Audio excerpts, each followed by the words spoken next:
Olá, você que está nos ouvindo, olá, você que está nos assistindo. Esse é o Radar de Inovação, nosso podcast sobre transformação digital e no mundo dos negócios, do conteúdo aqui de GZH. Nós temos um episódio a cada semana no seu YouTube de GZH. Você procura lá por Radar de Inovação, tem uma listinha lá com os nossos episódios em vídeo.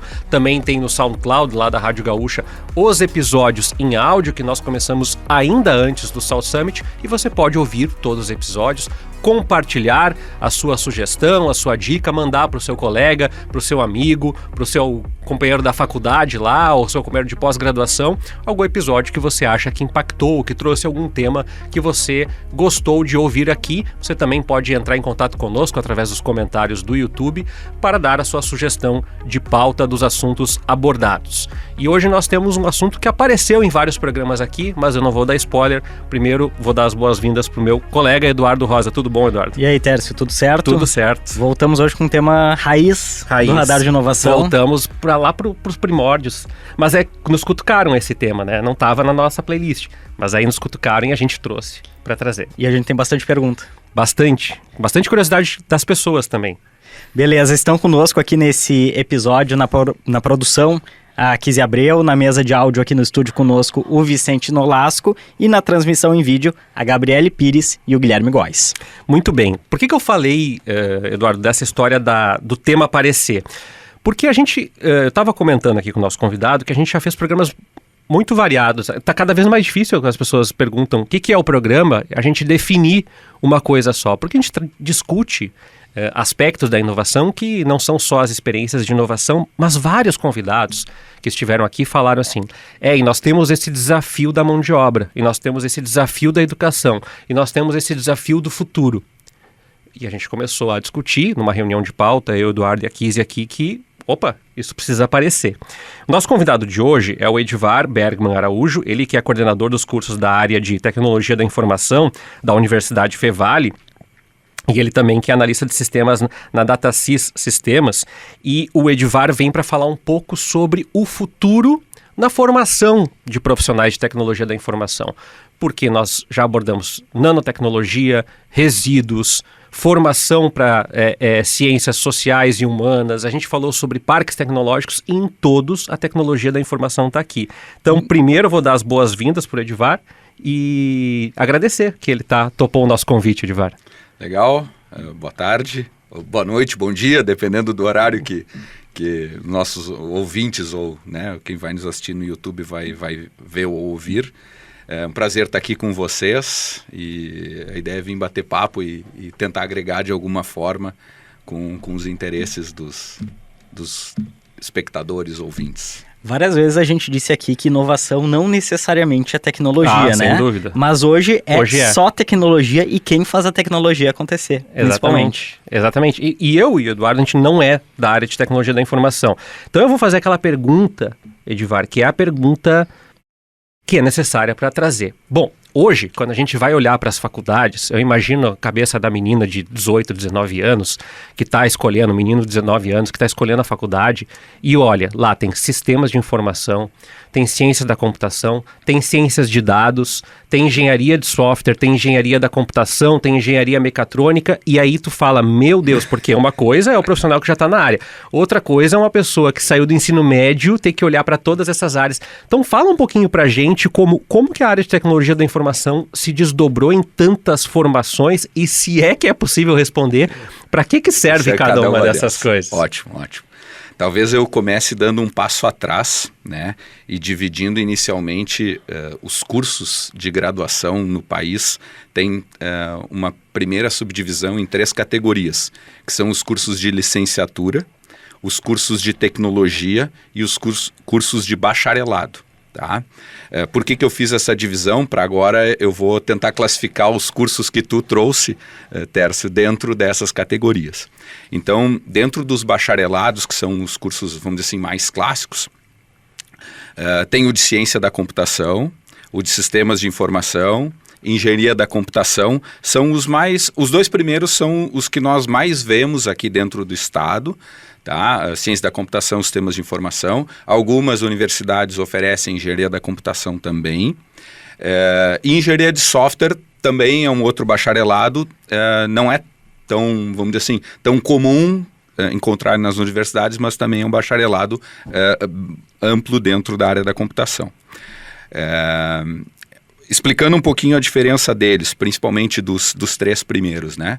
Ciência da computação é um bacharelado bastante profundo, e ele busca abordar todas as áreas de conhecimento dentro da computação, vinculando bastante com a questão da ciência, né? Do porquê das coisas, do fundamento, né? do conceito, em como chegar a soluções para os problemas. O curso de Sistemas de Informação, ele já também aborda, vamos dizer assim, boa parte do conteúdo é bastante comum entre os cursos, mas ele já leva para um viés de gestão, né, de aplicar a tecnologia dentro das empresas. Então ele deixa de se aprofundar em algumas coisas de fundamento, de ciência, e ele vai para esse lado agrega esse lado de aplicabilidade. E o curso de Engenharia da Computação, ele também tem partes em comum com os outros 2 que eu comentei, mas se eu destacar um diferencial para vocês, seriam questões mais de baixo nível, como a gente diz, né? De olhar mais para o hardware, de olhar mais para a construção de um equipamento ou para a construção de alguma coisa. Então, isso falando nos bacharelados. Tércio, desculpa, avisa até se eu estiver me alongando muito da resposta, mas tu me fez uma pergunta que talvez a gente pudesse dedicar o tempo inteiro da conversa só com isso. Então, esses são os cursos de bacharelado mais clássicos, tá?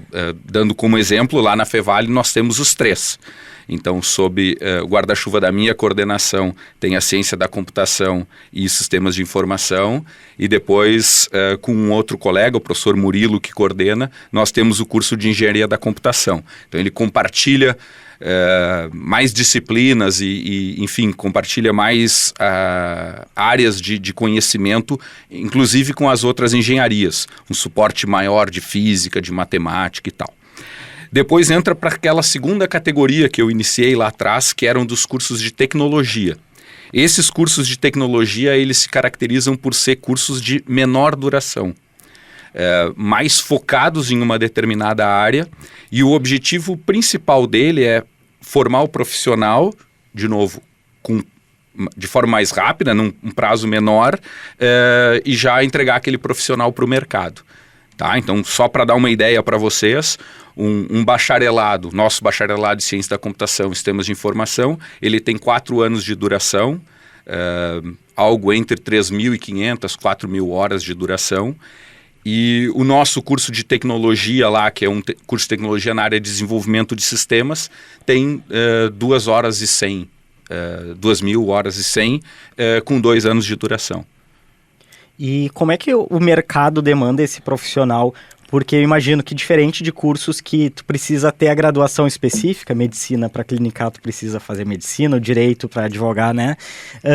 A tecnologia me parece que é mais por capacidade do que pelo curso específico. Uhum. É assim? Perfeita a tua pergunta, é assim, a gente não tem um órgão de classe que exija que eu esteja formado em medicina, ou no caso do direito, né, que eu termine a minha graduação, faça a prova da ordem para daí poder trabalhar.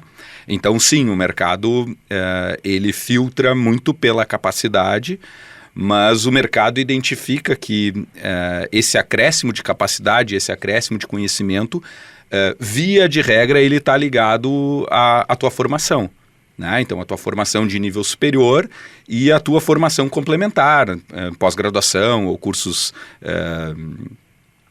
de uma determinada tecnologia específica. Então, perfeito, não tem a exigência da formação para tu começar a atuar, mas por outro lado te exige muito conhecimento e que tu vai buscar nesses espaços. Tem uma valorização da educação formal também nesse mercado. Sem dúvida, sem dúvida. Não tem a exigência, mas sem dúvida tem.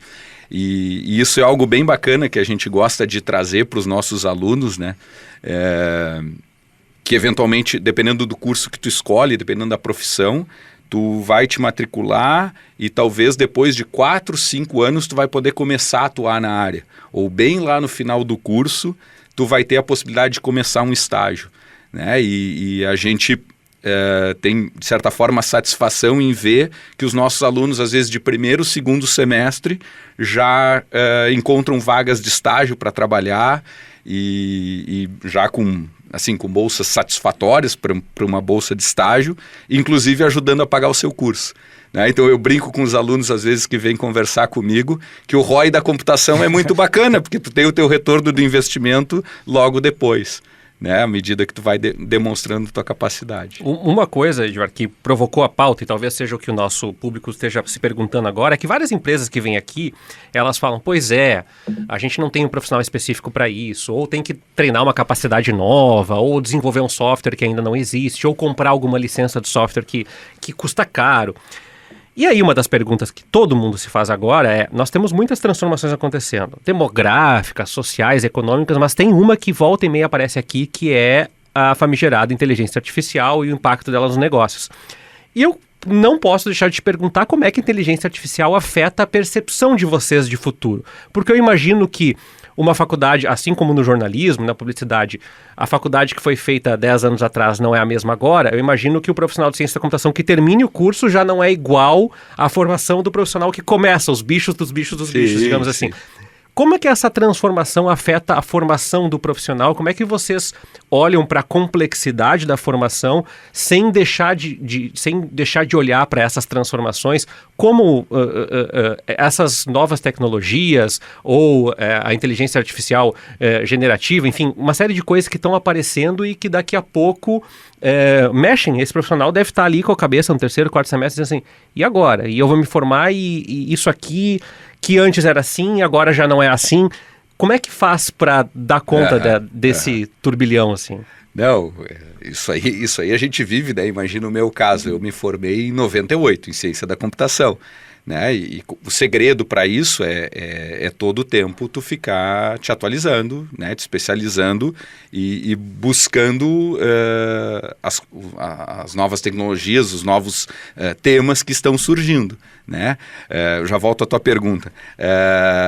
Às vezes alguns temas surgem, parece que vão bombar, como se diz, e acabam diminuindo, né? Vamos dizer assim,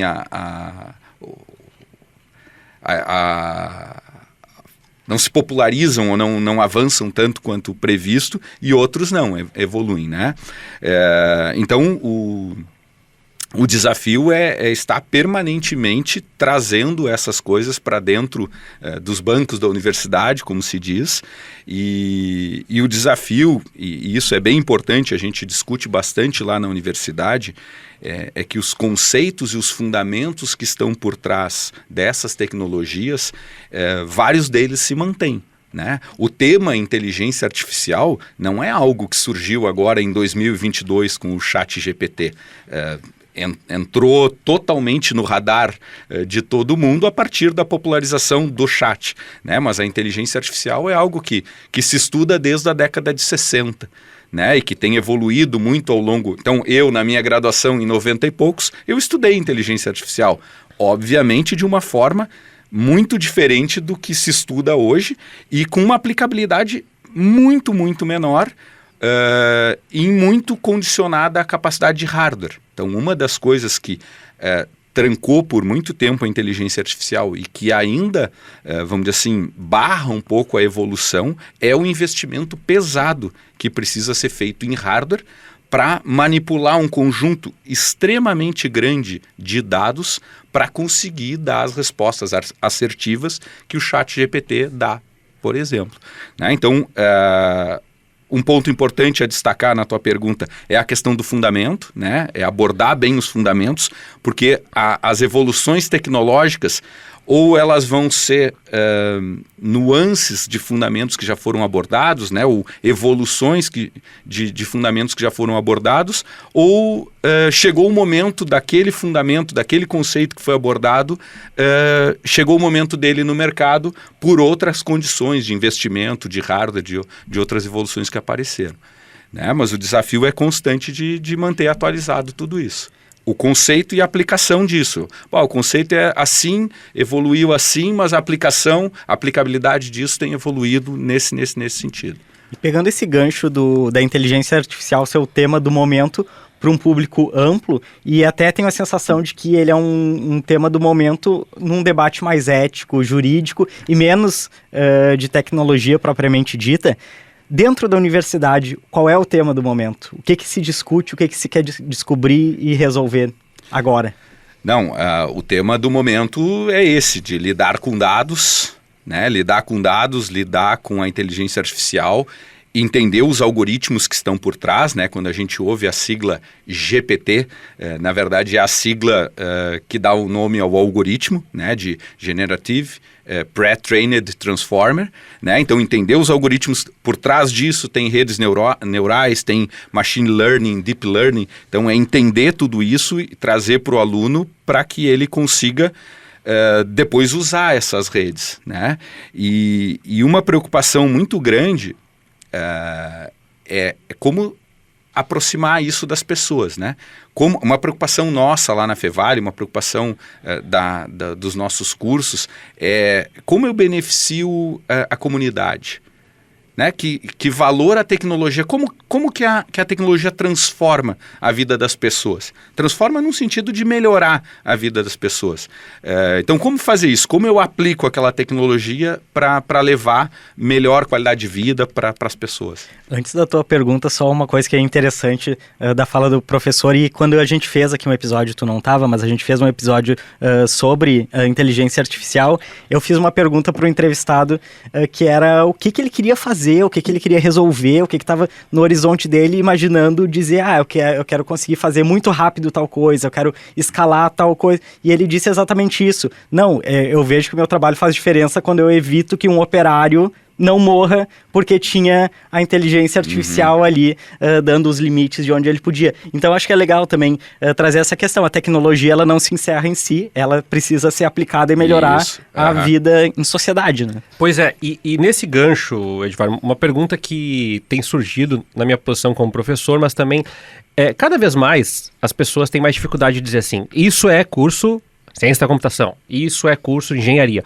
porque tem disciplinas na grade que o pessoal tem que fazer junto, empreendedorismo, gestão, estou chutando algumas aqui, marketing, né, porque são domínios de área do conhecimento. Mas tu falaste na tua resposta agora, e eu queria te puxar isso, como que o ensino de tecnologia da informação atravessa os cursos de TI, porque provavelmente vocês estão com essa demanda agora de trazer conceitos, debates sobre inteligência, sobre fundamentos para outras áreas. A gente já falou de TI aplicada à saúde, à ética nos negócios, à sustentabilidade. Então, essa é uma via. E a outra via é como é que vocês estão fazendo para que os profissionais que estão se formando em TI agora em 2022, 2023, 2024, 2025, não percam de vista todo esse caminhão de debates que o Eduardo trouxe aqui, que é a questão da ética, que é a questão da particularidade, da interdisciplinaridade com outros campos, assim, porque é um desafio, né? Todo mundo, vocês formam, daqui a pouco tem um profissional com TI num hospital e tem um profissional com TI numa multinacional e tem outros trabalhando numa organização não governamental. Então, como, né, que vocês atravessam o prédio ali da ciência da computação e como é que os outros cursos chegam até vocês também? Legal. A gente trabalha muito com projetos, né, dentro da universidade.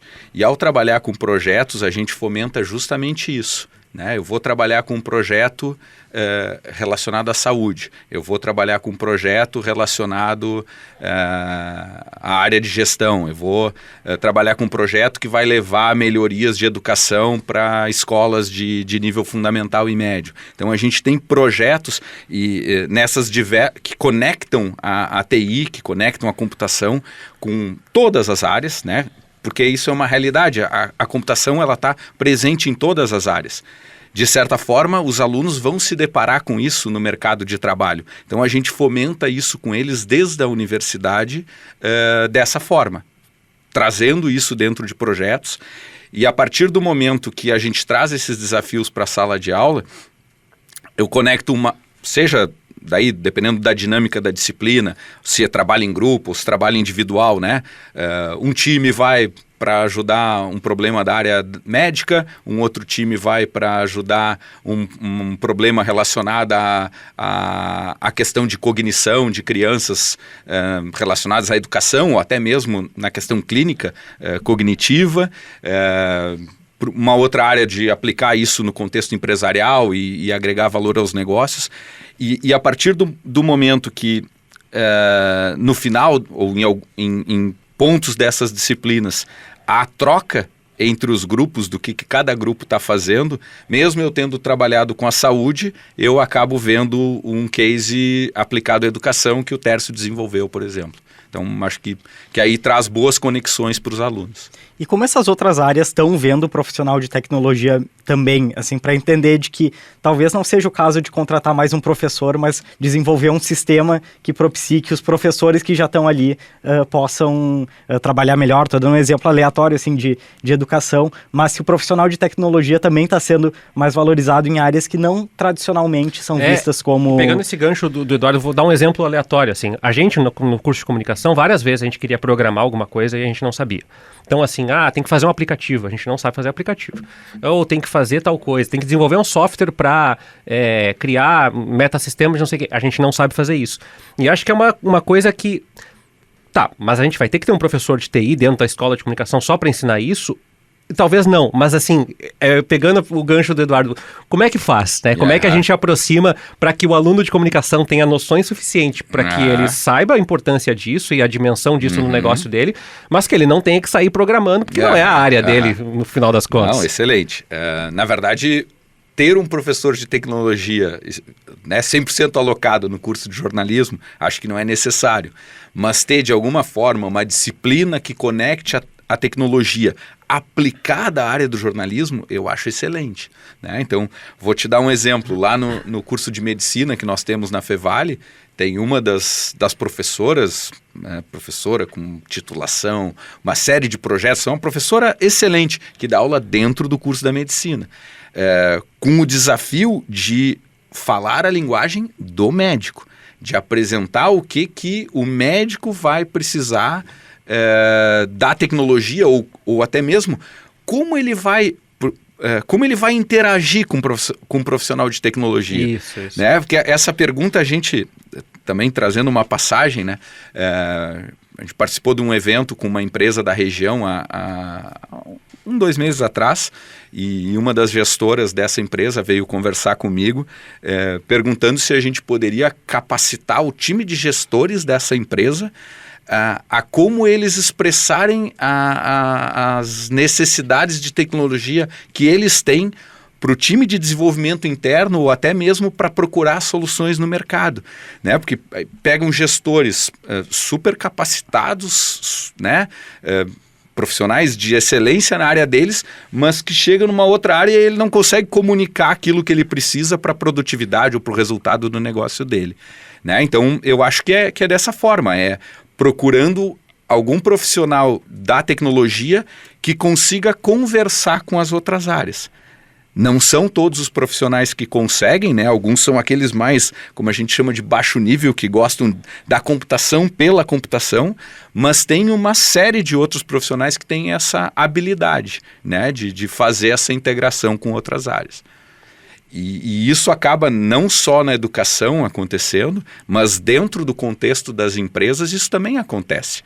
Tem o profissional que tem mais habilidade de lidar com o público, eventualmente de conversar com um cliente da área da saúde, e tem um outro perfil de profissional, sem nenhum juízo de valor de quem faz melhor ou pior o trabalho, são trabalhos diferentes, mas que ele quer só olhar para o código, não quer...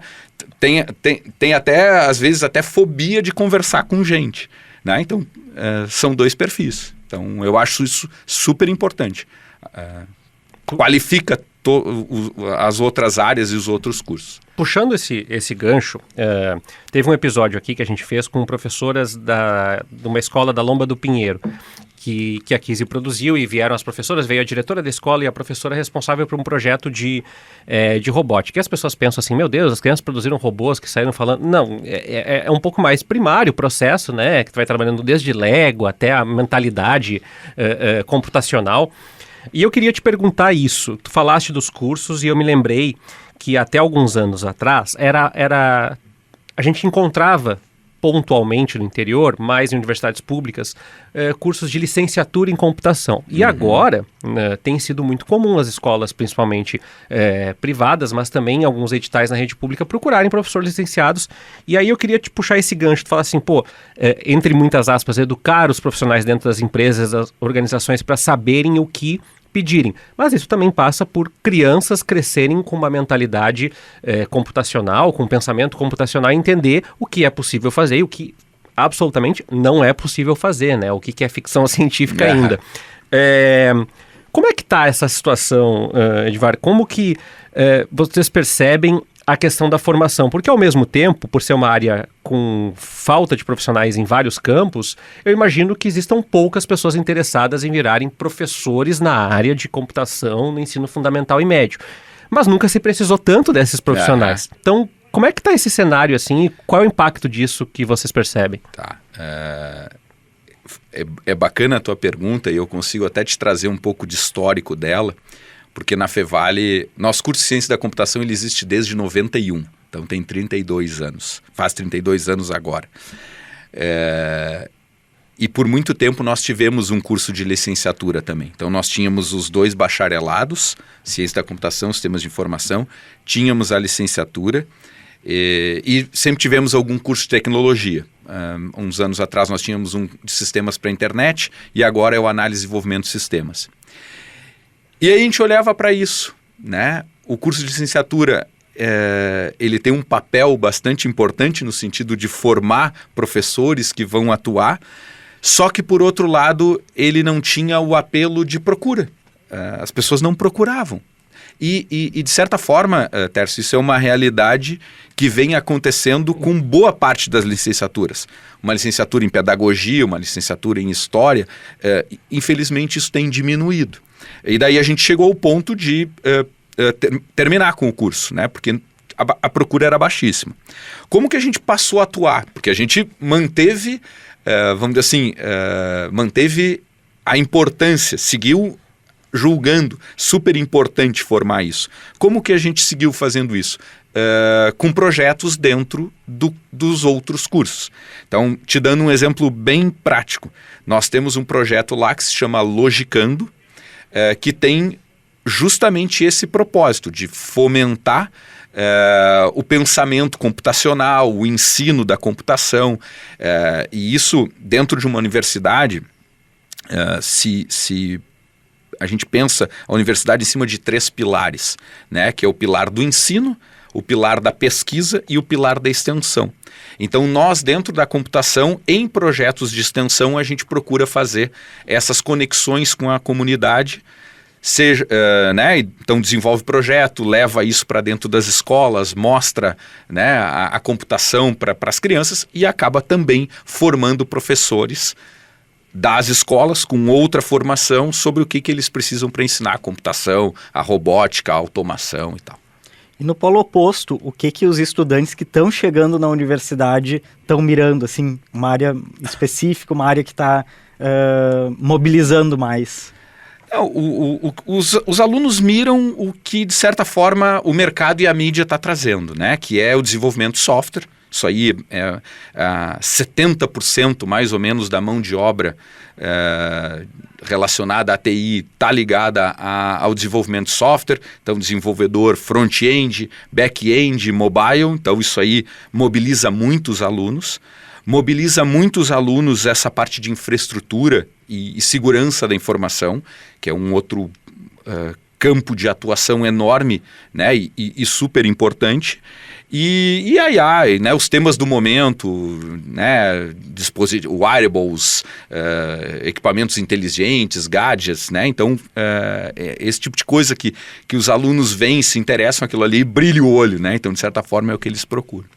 Tu falaste anteriormente, numa das perguntas, Edvar, sobre projetos, como a importância de trabalhar de forma mais sistêmica e, ao mesmo tempo, a gente vem percebendo, como tu falaste aí, tem uma evasão nas licenciaturas, mas não só nas licenciaturas, de maneira geral, no pós-pandemia isso foi prejudicado. A minha questão para ti sobre os cursos de maneira geral é que são cursos com uma carga muito densa de estudo, de aprofundamento, de pesquisa, e em contrapartida nós temos cursos mais rápidos. Qual é a perspectiva, né? Porque eu estou tirando o termômetro para os meus alunos, às vezes meus alunos não têm muita paciência, chega no final do semestre, meu Deus, é muita coisa, é muita coisa. Como é que tu enxerga o futuro da formação dos profissionais de TI? Tu acha que há uma tendência de se criar mais divisões, assim, tu falaste desses desenvolvimentos de sistemas, tem outros que são de redes de infraestrutura, tem tecnólogo para quase tudo, ciências de dados, né? É uma tendência na tua perspectiva, e também esses cursos mais sólidos, que são, digamos assim, os troncos da TI, os sistemas de informação e ciência da computação, tu acreditas que eles vão continuar tendo esse protagonismo, assim como, digamos assim, o para-raios dos demais ali? Como é que se avizinha isso? Porque tem muita oferta, mas nem toda oferta é qualificada e nem toda oferta dá o que se promete para o aluno, né? Sim. Tem muito cursinho de internet dizendo assim, não, aprende a programar em 3 meses.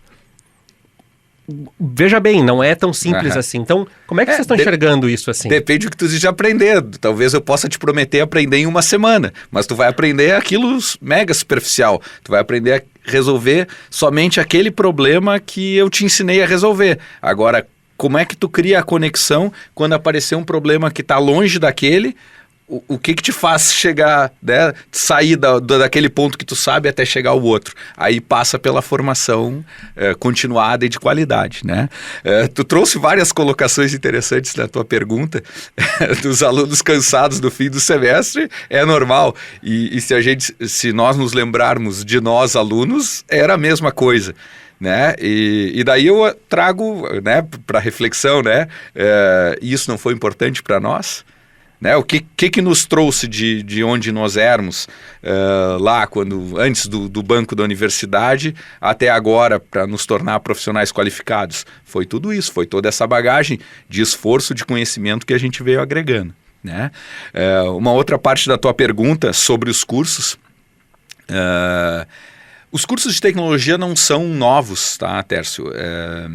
Nós criamos o nosso primeiro por volta de 2006, 2007, que foi Sistemas para a Internet. Ele ficou por um tempo, depois a gente eliminou esse e criou esse segundo que a gente tem hoje, que é o Análise e Desenvolvimento de Sistemas. Ele atende um outro público, né? Ele atende aquele público que quer essa formação de qualidade, que ele não vai encontrar no curso de Aprenda a Programar em 3 meses, mas, por outro lado, ele não quer demorar 4 anos para se formar. Então, ele atende esse público. E esses cursos de tecnologia, eles costumam ser... A gente, de certa forma, já falou nisso, né? Os cursos de computação, eles têm vamos dizer assim, uma veia central que é comum a todos eles. Isso é pensado, então, de certa forma, que o aluno que se forma nesse curso de duração menor, se ele quiser depois se manter estudando e fazer um dos bacharelados, ele pode, sem ter que começar do zero. Não fica 2 mais 4, 6, né? Fica aqueles 2, mais um pouco aqui, fica 4,5, 5, e daí tu tem o curso de tecnologia, que já te dá uma formação, que já te possibilita... ter alguma melhoria de colocação dentro do mercado, e depois tu busca a formação mais completa. Então a gente entende que os bacharelados clássicos vão se manter, tá? Ciência da computação e sistemas de informação estão aí há muito tempo, tá? E se a gente de novo pegar o curso de tecnologia, um curso de tecnologia na área de redes, excelente curso para quem quer ter a formação na área de infraestrutura, mas esse profissional não vê nada de IA. Não vê nada de desenvolvimento de software. Basicamente ele vai, não que isso seja pouco, tá? Mas ele vai estudar redes, vai estudar segurança, alguns aspectos da segurança e ok, né? Então, nos cursos onde tu vai ter a formação completa, vão ser nos bacharelados. Então, eu entendo que ambos são muito válidos e ambos vão seguir existindo. Muito se fala na dificuldade de encontrar e de contratar um profissional de tecnologia. Onde que está a razão? É pouca gente procurando em relação à demanda? É poucos cursos em relação à quantidade de pessoas que podem entrar? Onde que está o o X da questão. Tu já respondeu, né? Tá na tua primeira afirmação, na tua primeira indagação. É pouca gente procurando a entrada, tá? Então a gente tem um déficit de mercado, tá? Então, dependendo de onde tu encontra o número, até trouxe alguns aqui, dependendo de onde tu encontra o número, se fala em um déficit de 500 mil vagas abertas na área de tecnologia, da informação e comunicação. Esse número agrega a parte de telecom também, tá? Então, 500 mil vagas. E daí a gente para e pensa, pô, num país com um nível de desemprego alto como a gente tem, né? Aí tu tem uma área que precisa de profissional, que daí falta a qualificação. E daí faltou em algum momento ali, e esse é um desafio nosso da área de tecnologia, né? Faltou em algum momento a gente mostrar para o jovem que vai ser bem legal se ele vier para a área de TI. Que ele vai aprender um monte de coisa legal, que ele vai poder impactar a vida das pessoas, que é uma área em que ele vai ter uma remuneração adequada, que ele vai ter emprego, né? Então, falta isso, atrair os talentos. Não é falta de curso, né? Então, temos excelentes universidades aqui no estado, com excelentes cursos, e algo que nos orgulha muito lá na Fevale, imagino que isso é um cenário também de outras boas instituições do estado, é que os nossos alunos terminam os cursos todos empregados. Eu não tenho um aluno de fim de curso, professor, eu não estou conseguindo trabalhar. Está todo mundo empregado, né? E trocando de emprego, alguns trabalhando já para fora do país, né? Mas é isso que eu ia perguntar, é uma realidade do Brasil especificamente ou vários outros países estão nessa mesma situação? Vários outros países. Tanto que dos nossos alunos, uma dica para o pessoal da TI, tem que saber falar inglês bem, né? Então, a turma da TI que sabe falar inglês está escolhendo entre as excelentes vagas que tem aqui no Brasil e eventualmente conseguir uma vaga para os Estados Unidos, para a Europa, enfim. E na Índia tem muito isso também, tem muito profissional da área de tecnologia da informação que trabalha para o mundo inteiro que é indiano. Então lá talvez eles já tenham identificado, pô, essa aqui é uma área que o mundo precisa, que o mundo contrata. Eu tenho que saber tecnologia, eu tenho que saber falar inglês, eu posso trabalhar para o lugar do mundo que eu quiser. Esse clique não deu 100% para a nossa turma ali de 15, 18 anos, quando está escolhendo a profissão, que tem o mundo,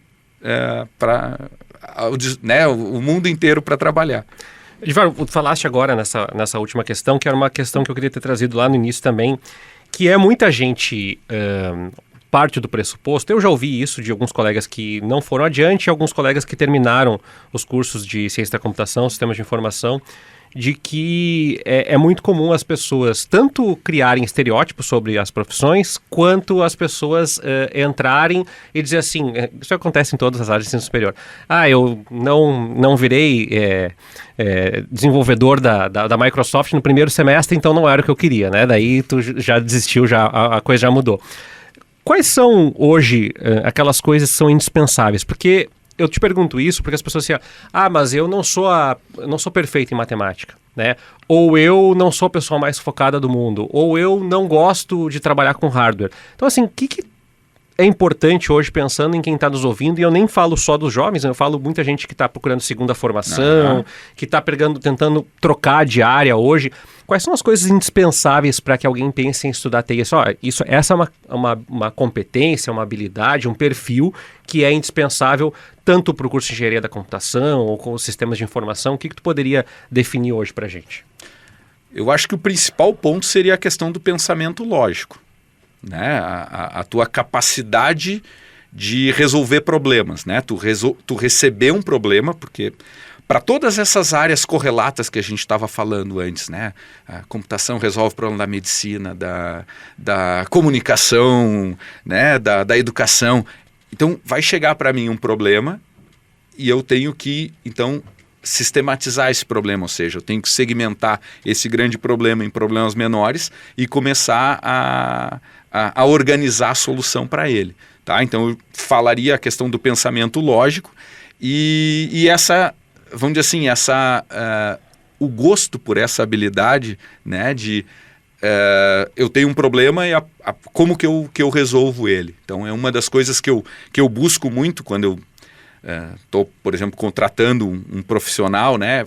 É isso, qual é a tua capacidade de resolver problema, como que tu pensa, qual é a tua lógica, tá? Mas eu te diria assim, ó, porque tu fez essa pergunta no sentido, o que eu preciso ter para entrar para a área?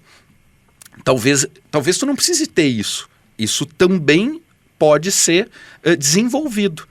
Tá? Isso não vem, brincando, né? Não vem de berço o pensamento lógico. Não, isso tudo a gente desenvolve dentro do curso. Claro que algumas pessoas depois desenvolvem essa aptidão um pouco melhor do que outras, mas isso tudo é elaborado dentro do curso. Tá? Então não precisa... E essa frase, e um ponto também da tua pergunta que eu acho importante destacar, foi a questão, um profissional... Porque antes eu estava falando nos jovens, né? Uhum. E tu falou a questão da recolocação. Quanto profissional que por algum motivo não gostou da área ou pegou uma área que o mercado de trabalho diminuiu um pouco, como que eu me recoloco? E uma possibilidade de recolocação é justamente essa. Fazer um curso numa área que está com uma empregabilidade super boa e passar a atuar. Então, eu não preciso vir com um pré-requisito, né? Ele pode ser desenvolvido. Essa é uma mensagem bem importante. Vamos encaminhando? Vamos caminhando. Queria te pedir, Eduardo, para encerrar, assim, te agradecendo já, primeiro, a participação, deixando os teus recados, mas normalmente a gente pede, assim, para as pessoas lembrarem de uma referência, e eu queria te fazer uma provocação diferente. Digamos assim, pensando no nosso público que não é da área da TI, que está nos ouvindo porque ouve o podcast, porque gosta de tecnologia, gosta de inovação, tu tem alguma dica para as pessoas começarem? Pode ser um livro, um filme, um canal do YouTube, alguma coisa que tu gostaria de dizer assim, esse é um caminho legal, ou esse filme me trouxe tal coisa, que tu possa recomendar, assim, bem primariamente para as pessoas, e queria desejar te agradecer ao aceitar aqui o convite da Kizzy e participar do podcast conosco. Tá bom. Que seja da área da tecnologia, a tua pergunta. Preferencialmente. Tá. Na verdade, se a gente parar a história do cinema e olhar, tem vários filmes de ficção científica que remetem à questão da computação, da própria inteligência artificial, né? Talvez um dos mais antigos que se tornou bem sucedido, né, que virou um blockbuster, foi o Exterminador do Futuro, né? E lá atrás a gente já via um pouco dessa discussão que está bem presente agora, né? Que como que eu faço a máquina pensar. A máquina talvez se torne mais inteligente do que... A máquina já é mais inteligente do que nós, mas como que ela tem o sentimento e como que ela tem os valores, a questão da ética, né? Então a gente pode buscar em vários filmes, Eu, Robô, Wall-E... O 2001 mesmo. O 2001, etc. Então a gente pode buscar em várias referências... Do cinema ao longo do tempo, coisas que remetem à tecnologia e à IA. 2 livros até que eu não li ainda, mas que comprei, estão na biblioteca, são os próximos da fila, que não são sobre tecnologia, mas que são sobre... Porque é o que eu vejo... Desculpe, está ficando longa essa resposta, eu já concluo. Algo que eu vejo muito nas grandes empresas americanas, né, nas big techs americanas, é a questão de encantamento com o cliente. Né? E daí 2 livros que me chamaram a atenção e que eu comprei para ler foi o A Marca da Vitória, do Phil Knight, que fala a história da Nike, e a busca pela qualidade, por encantar o cliente, e o outro que é o cara da Disney, foi CEO da Disney por 15 anos, Onde os Sonhos Acontecem, se não me engano o nome. Também essa questão de qualidade, de cuidado com os detalhes, né? E a gente vê que essas grandes empresas americanas, elas não se destacam à toa, né? E a gente pode encontrar nelas como convergente, eu entendo, além da aplicação da tecnologia de forma, né, veroz, é essa questão de buscar a qualidade do serviço. E então a minha leitura também tá nesse sentido, um pouquinho longe da tecnologia e mais nesse outro campo.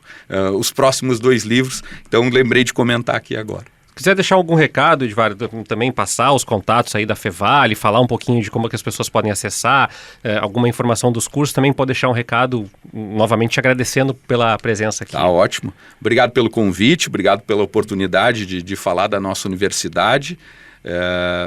Acho que a forma mais fácil de deixar o contato é o site, né? www.fevale.br. Lá vocês encontram informações sobre todos os nossos cursos de graduação, pós-graduação, e lá tem os meus contatos direto. Então, muito obrigado pela oportunidade. Quem quiser ouvir também sobre um assunto que tem tudo a ver com o nosso papo de hoje, volta 2 episódios. É verdade. Ouve Machine Learning e Inteligência Artificial. A gente vai voltar nesse tema. Vamos voltar, óbvio, vamos voltar. E deixa lá um comentário, marca o sininho na plataforma de áudio, recomenda esse episódio aqui. O Edivar vai compartilhar com os alunos de todos os cursos. Agradeço a você que nos assistiu, você que nos ouviu. Compartilha, segue aí a dica do Dudu sobre o nosso podcast. E se tu tem uma ideia, se tu tem uma história que envolve transformação, tecnologia, inovação, traz pra gente. A gente vai gostar de contar aqui também. Até a próxima semana. Tchau.